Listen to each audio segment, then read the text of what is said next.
Cette semaine, retour à Innovagri. Et comme à son habitude, Jean-Paul s'attaque à un sujet épineux et vient titiller les bonnes personnes. Alors là, on va s'adresser au ministre de l'Agriculture. Monsieur le ministre, il faut que vous fassiez quelque chose que vous allez découvrir dans cet épisode.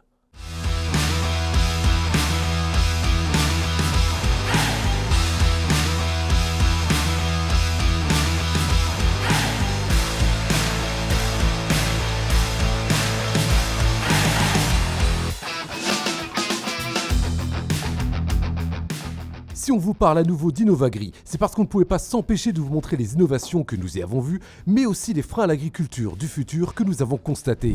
Si dans le domaine de l'agriculture de précision, tout semble évoluer dans le bon sens, vous allez voir que ça a l'air plus compliqué du côté des robots. Non, pas cela. On parle bien sûr des tracteurs et robots autonomes, car quelques obstacles semblent bloquer leur développement en France. L'inspecteur Jean-Paul a mené son enquête, il a même discuté robotique avec nul autre que Michael Lorch pour déceler les freins au développement des véhicules autonomes, mais également quelques touches d'espoir. On en parle après une dose de news.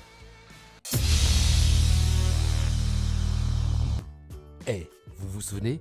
Il y a quelques semaines, on vous présentait le salon Rochelais Balade à la ferme. Nous avons pu écouter à cette occasion un débat très intéressant dont la thématique était « Et si la société décidait pour les agriculteurs ?»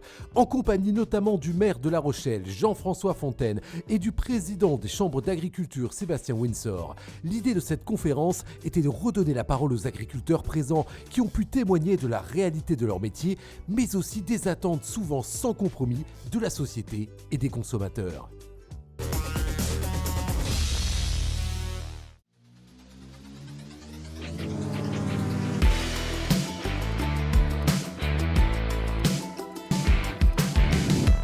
Bonjour Tristan. Bonjour.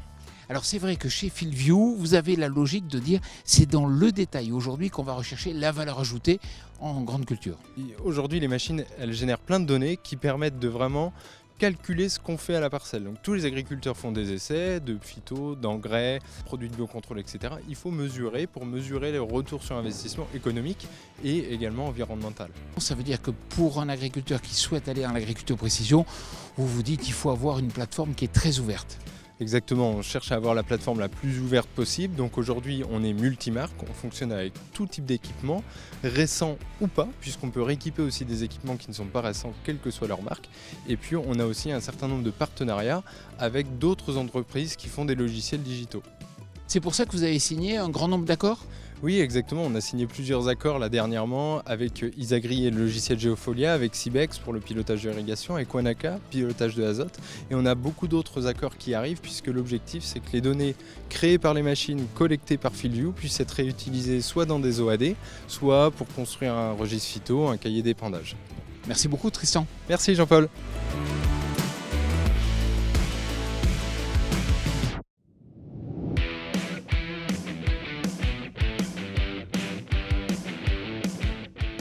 Salut Emmanuel. Bonjour Jean-Paul. Alors tu rentres tout juste d'un salon aux États-Unis qui s'appelle le Farm Progress Show et puis en même temps dans l'Iowa, tu en as profité pour aller voir la ferme et puis aussi la station de recherche de Precision Planting. S'il y a un point qui t'a marqué, ce sera lequel ?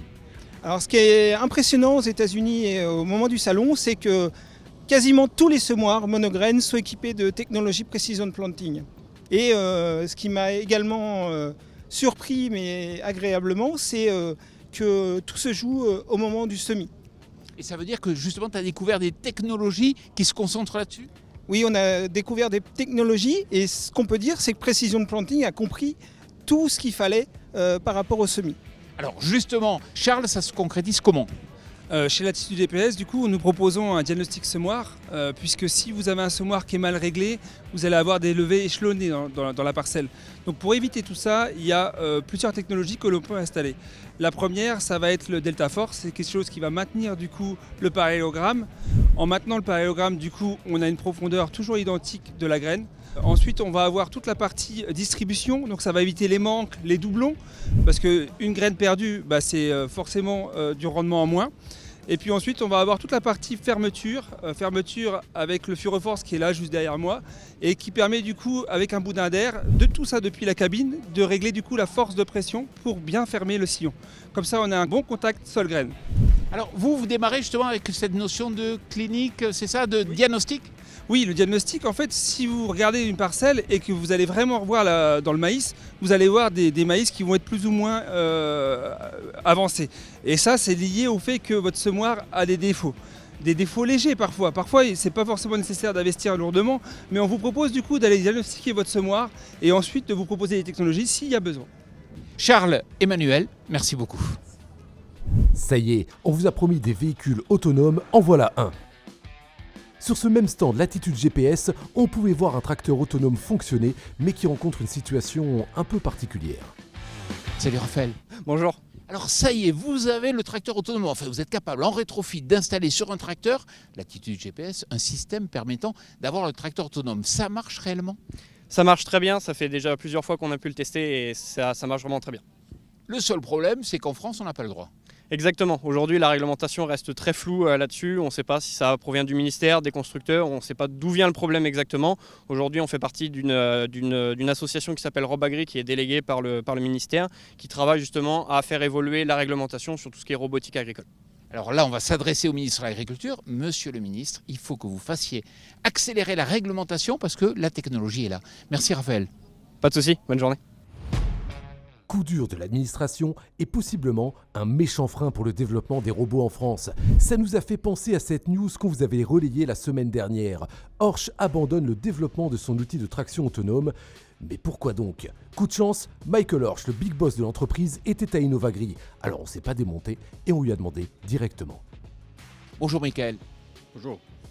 Michael, vous croyez beaucoup dans la robotisation, vous avez différents projets et vous venez d'abandonner le projet avec le robot de traction qu'on met devant l'outil au profit plutôt d'un porte-outil, d'un robot porte-outil. Pourquoi ? Well, we are in this robot development for the last 20 years. But it was only about 6-7 years ago when we started to build the first machines. When you think about a robot, you always think about something without a cab. That's the same thing like many other people think. We also thought about this. So we started building our first power units. Let's call them power units. You know, we had a tracked one power unit, 400 horsepower, which we integrated into a Maestro or a Certo and so on, and used it on our own farm. And over the years, we learned, hey, that works. It's nice to have, but why not put it, instead of a power unit, put a tractor with a cab in front and put the same cameras and lidars and same computer on the tractor?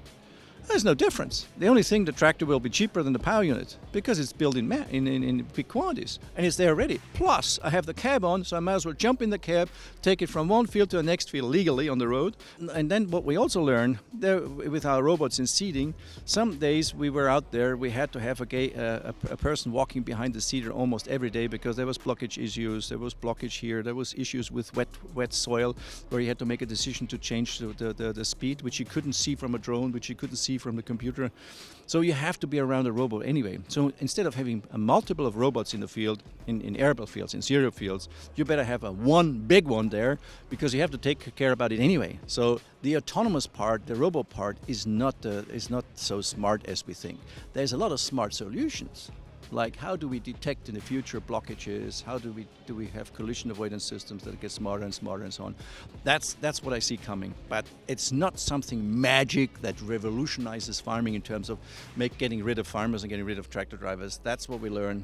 Merci beaucoup Michael Horsch. Merci. Un développement qui pose question, même aux plus grands, une réglementation française qui freine la commercialisation. Est-ce qu'on déprime tout de suite ou est-ce qu'il y a un espoir de voir bientôt ces fameux robots tracteurs dans nos champs ? On est allé voir Robagri, l'association dont nous parlait Raphaël, pour nous remonter un peu le moral. Salut Christophe. Bonjour. Alors Christophe, moi je viens d'écouter, de voir, d'interviewer Michael Horsch qui dit « J'y crois plus du tout aux robots de traction ». Toi qui es président de Robagri, est-ce que tu me dis aujourd'hui, tous les robots auront leur place dans le futur ou est-ce qu'il y a, comme c'est souvent le cas, un seul modèle qui va s'imposer, sauf que pour l'instant, on ne sait pas encore lequel. Alors, aujourd'hui, il y a une chose qui est claire, c'est qu'on a énormément de roboticiens. Ça va se concentrer. On va avoir des rassemblements de roboticiens pour avoir une solution qui soit très performante économiquement, agronomiquement pour les agriculteurs. Une chose est claire, c'est que si les robots ne font que plagier ce que fait un tracteur, oui, on a perdu d'avance. Il faut que le robot apporte quelque chose de beaucoup plus intéressant pour l'agriculteur que uniquement une capacité de traction. Et je pense que les solutions qui sont pilotées par les outils, des solutions qui créeront beaucoup plus de valeur que uniquement une solution qui tire, oui, c'est quelque chose qui est clé et qui sortira dans l'avenir. Une autre question, c'est vrai que les tracteurs autonomes, techniquement, aujourd'hui, on sait les faire. On a l'impression qu'en France, l'administration prend tout son temps, perd du temps et on va être les derniers. Alors, effectivement, on a déjà annoncé qu'on travaillait sur un décret permettant les tracteurs autonomes. Malheureusement, aujourd'hui, ça prend du temps. Donc, il faut que les agriculteurs disent on est convaincus par ces solutions-là. Si le marché pousse, si le marché utilise déjà, alors effectivement, l'administration va essayer de corriger ça rapidement. Donc, si on s'adresse à l'administration en disant que ça démarre, elle suivra. Merci beaucoup. Avec plaisir. Bonne journée. Alors, on vous rassure, tout cela n'empêche pas le développement de robots, y compris par des petites entreprises. On a retrouvé à Innovagri un super robot en cours de développement, accompagné d'une personne qu'on n'avait pas vue depuis bien longtemps. Salut Jean-Luc. Salut Jean-Paul. Alors, c'est vrai que tu es de vieille connaissance. En 2017, je venais te voir pour une émission Power Boost. Tu étais éleveur, tu as arrêté ton métier et tu te lançais dans ta passion. Qu'est-ce qui s'est passé? Ça a été une belle aventure. Il s'est passé que peut-être que la passion aide aussi le développement de l'activité et nous avons progressé en termes de volume, nous avons été remarqués par des constructeurs. Aujourd'hui on fournit toujours des agriculteurs mais aussi des constructeurs. Fort de cela, donc, on a les régulations des capteurs sur les machines, sur les tracteurs, des systèmes de guidage, etc. Et il ne nous manquait plus qu'un automatisme pour sortir le chauffeur du tracteur. Et voilà, aujourd'hui le produit est là. On va en parler de ce robot. Quel est le principe? Qu'est-ce que tu apportes de plus par rapport à la multitude de robots que l'on voit aujourd'hui? Le principe, c'est très simple. On n'a pas fait une étude, un business plan et on n'a pas fait. On est parti d'un besoin strictement personnel comme on a fait pour tous nos produits. Et l'idée, c'est d'ensemencer nos parcelles qu'on exploite toujours de façon entièrement autonome. Alors cette année, on a créé la machine et on est parti sur une parcelle de 5 hectares. Et donc l'idée, c'était de ne pas y rentrer dedans avec un tracteur agricole pour montrer qu'il est capable de produire une culture, parce que le but, c'est d'avoir une culture. Et donc ça, c'est en cours. Et bon, alors, de même que quand on était venu te voir, tu avais eu plein de commandes après. Méfie-toi, tu risques d'avoir des gars qui vont avoir envie de l'acheter, ce robot. Mais il est à vendre ou il n'est pas encore à vendre?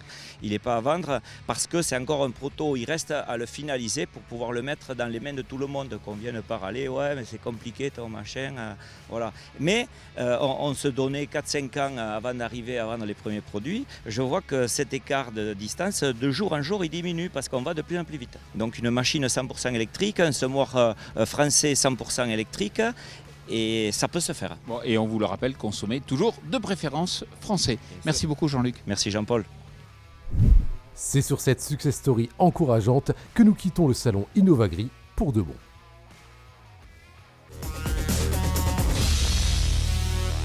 Voilà, j'espère que cette émission Power Boost vous a plu. Vous savez que vous pouvez nous retrouver chaque jour sur notre chaîne YouTube et puis aussi bien sûr vous abonner à notre page Instagram. Je vous souhaite une excellente semaine.